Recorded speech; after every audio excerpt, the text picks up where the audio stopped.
Okay, so today we're going to talk about geometric analysis, and to do this, we have a sample file that has a surface in there. I made this the same way that I usually do, just taking a flat plane, rebuilding it with multiple control points, and sort of bending it and pushing it into place so it has something that I can analyze. We're also going to analyze this in terms of, say, brick pavers. So we're going to apply a brick pattern to this and then use that subdivision of the surface to sort of display more of the analysis types. Okay, so let's make that brick paver surface first. So the first thing that we can do if we want to apply that, we could, say, use like a lunchbox plugin. So something like this would be quad panel, which kind of is a brick surface. But if you look at that, it's not really following the curvature. It's mainly straight segments, and there's gaps in that like that. So that's maybe not what we want. Let's try to make our own.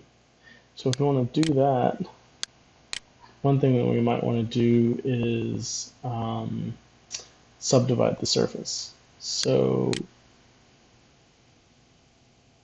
we can divide the domain too. So that'll break this up into several subdomains of that surface. So we can use that surface as the domain.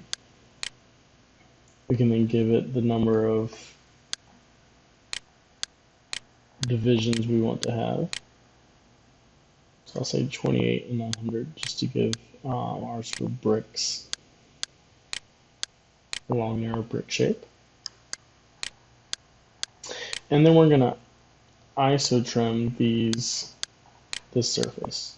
So this will take a surface and a domain and split that up.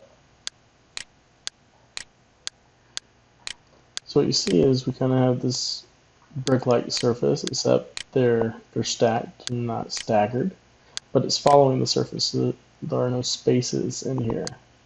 And this isn't true brick shape, so some of them are bending and curving along with the deformations of the surface.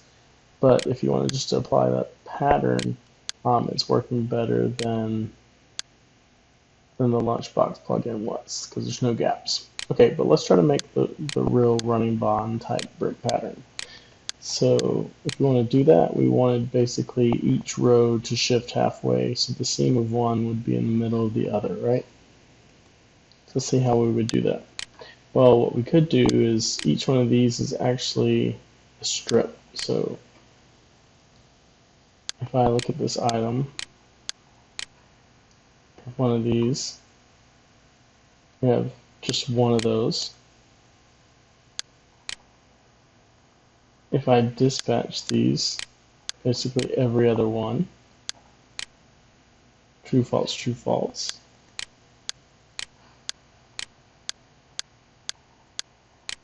what we get is true, false, all the way down, right? And because I've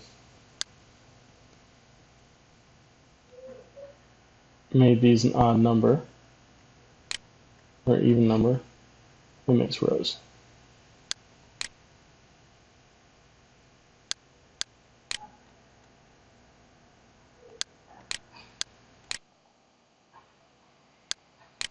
So we have this one set and the other set. This and this.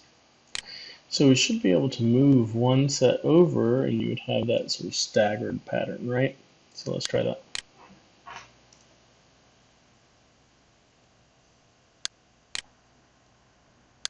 Move this set, let's give it an X direction, and let's give it an offset of, say, 6.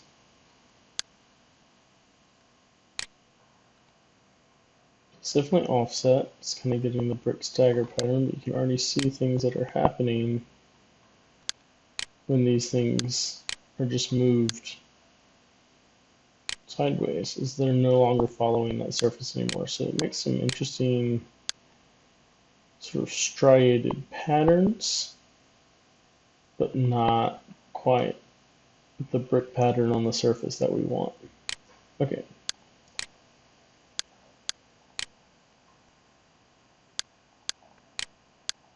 So let's try that another way. We'll save this as one sort of version of that. But what we really want to do is, before we cut the separate surfaces out of the large surface, is sort of shift the domain halfway, right? So that should allow us to cut it out of the surface, but with a shifted domain, which should give us that brick pattern. So if we're going to do that, we want to take this domain, we're going to copy it down.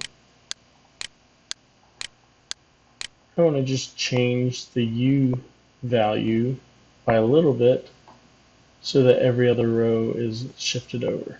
So in that case, I need to follow the same sort of steps of dispatching these domains, every other one. And then I'm going to deconstruct,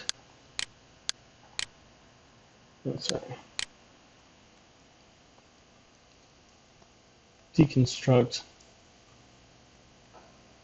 the domain 2, so I get the U and V minimum and maximum. And so you can see the first minimums are all 0, the maximums go how far the distance is in this case. Well, if we shift the U min and max over every other one, then it should give us that brick pattern.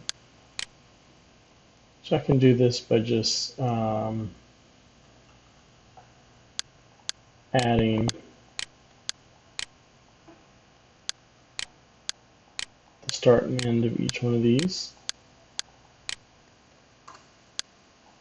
adding 6. So instead of moving in the general X direction, it's moving in the U direction of that domain.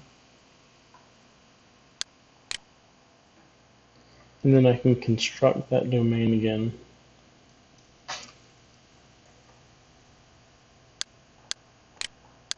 Just put the U's back together.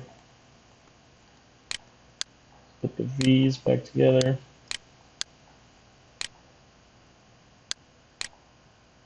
So then I have this one that's moved, this one stays the same.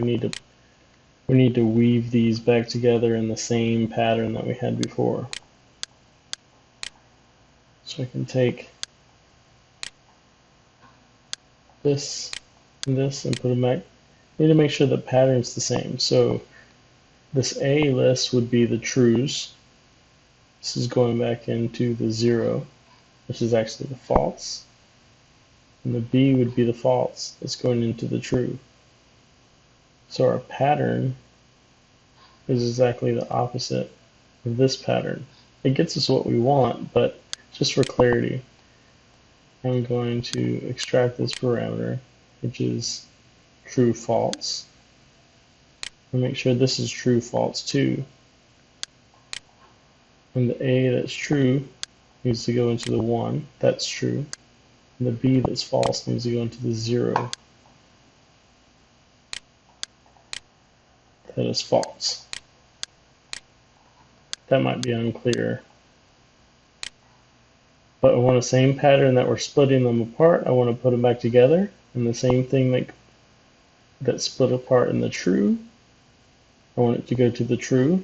And the same thing that's false, I want to go to the false. So it should put them back together in the same order that we had before.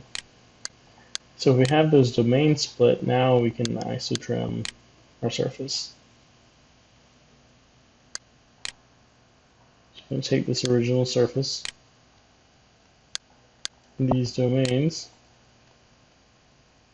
and you can see that that brick pattern is now flowing along that surface.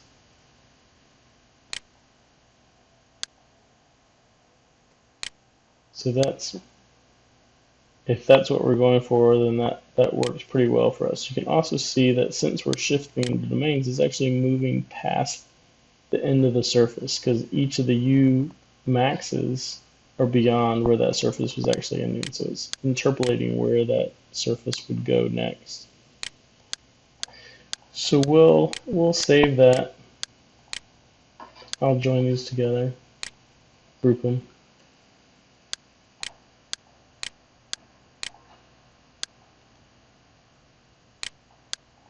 And we'll use that for our geometric analysis in the next couple of videos.